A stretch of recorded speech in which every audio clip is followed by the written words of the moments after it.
नमस्कार। आज हम आपको भारत के कुछ बहुत ही खास राष्ट्रीय उद्यानों की एक यात्रा पर ले चलेंगे।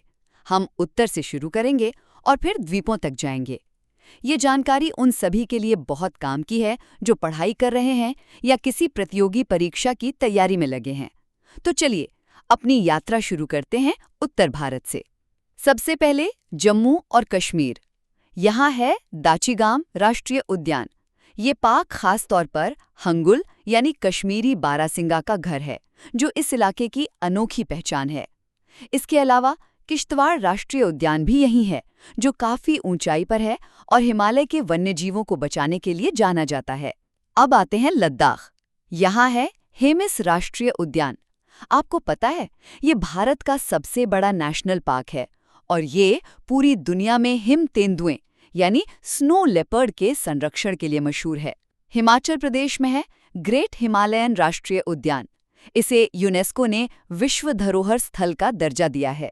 यहाँ हिम तेंदुए और भूरे भालू जैसे दुर्लभ हिमालयी जीव रहते हैं। इसके बाद उत्तराखंड। यहाँ का जिम कॉर्बेट राष्ट्रीय उद्यान भारत का सबसे पहला नेशनल पार्क है। ये रामगंगा नदी के किनारे बसा है और बंगाल टाइगर को बचाने के लिए बहुत प्रसिद्ध है। यहीं पर नंदा देवी राष्ट्रीय उद्यान भी है, जिसे धौलीगंगा और सोन नदी से पानी मिलता है। ये हाथियों और दूसरे जंगली जानवरों के लिए एक सुरक्षित घर है।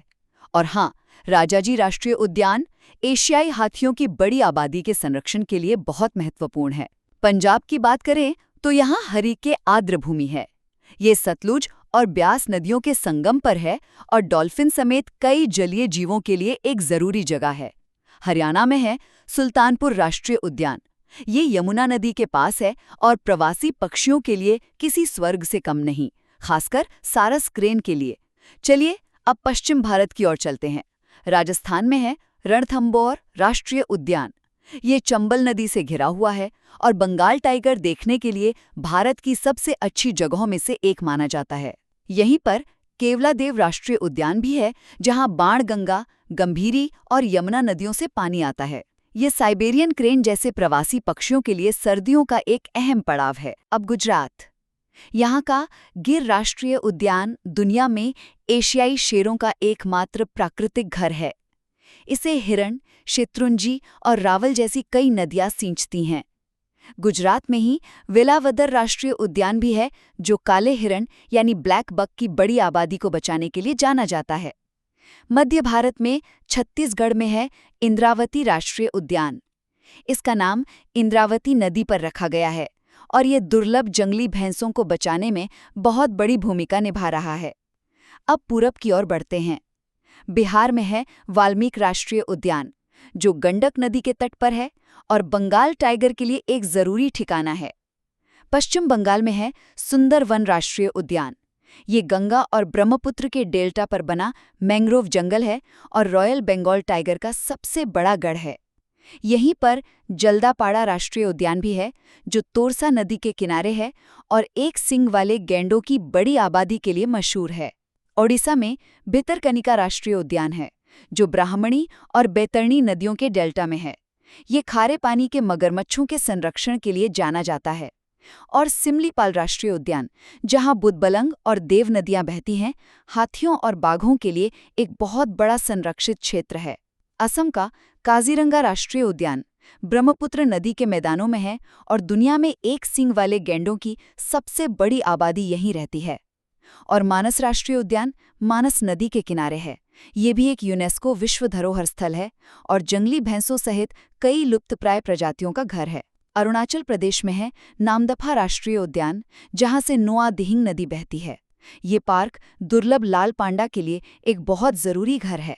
और मणिपुर में है केबुल लामजाओ राष्ट्रीय उद्यान। ये दुनिया का एकमात्र तैरता हुआ नेशनल पार्क है। ये लोकटक झीली पर बना है और संगाई हिरण, जिसे डांसिंग डियर भी कहते हैं, का आखिरी प्राकृतिक घर है।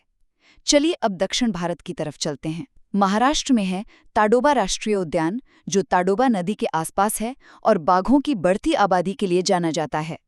और संजय गांधी राष्ट्रीय उद्यान, जो एक शहरी पार्क है, इससे दहीसर नदी बहती है और यहाँ तेंदुए जैसे वन्यजीव रहते हैं। अन्य प्रजातियों के लिए एक अहम जगह है। तेलंगाना में महावीर हरिना वनस्थली राष्ट्रीय उद्यान है, जो मूसी नदी के पास है और खास तौर पर काले हिरण के संरक्षण के लिए बनाया गया है। कर्नाटक में नागरहोल राष्ट्रीय उद्यान से काबिनी नदी बहती है और ये बंगाल टाइगर की आबादी के लिए एक प्रमुख निवास स्थान है। और बांदीपुर राष्ट्रीय उद्यान, जिसे काबिनी और मोयार नदियों से पानी मिलता है, एशियाई हाथियों के झुंड के लिए बहुत प्रसिद्ध है। केरला में पेरियार राष्ट्रीय उद्यान है, जिसे पेरियार और पंबा नदियां सींचती हैं।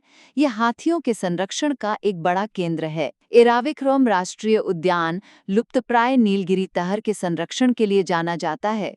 और साइलेंट वैली राष्ट्रीय उद्यान से कुंतीपुझा नदी बहती है।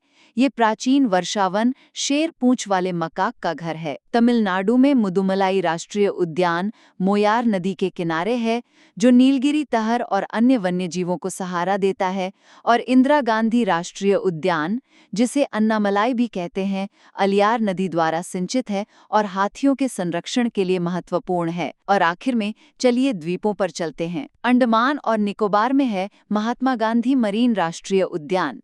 यह हिंद महासागर में है और समुद्री कछुओं और कोरल रीफ जैसे नाजुक समुद्री इकोसिस्टम की रक्षा करता है। तो ये राष्ट्रीय उद्यान सिर्फ हमारी कीमती वन्यजीव विरासत के रक्षक ही नहीं है, बल्कि ये भारत की अविश्वसनीय जैव विविधता और प्राकृतिक सुंदरता के जीते जागते सबूत भी हैं।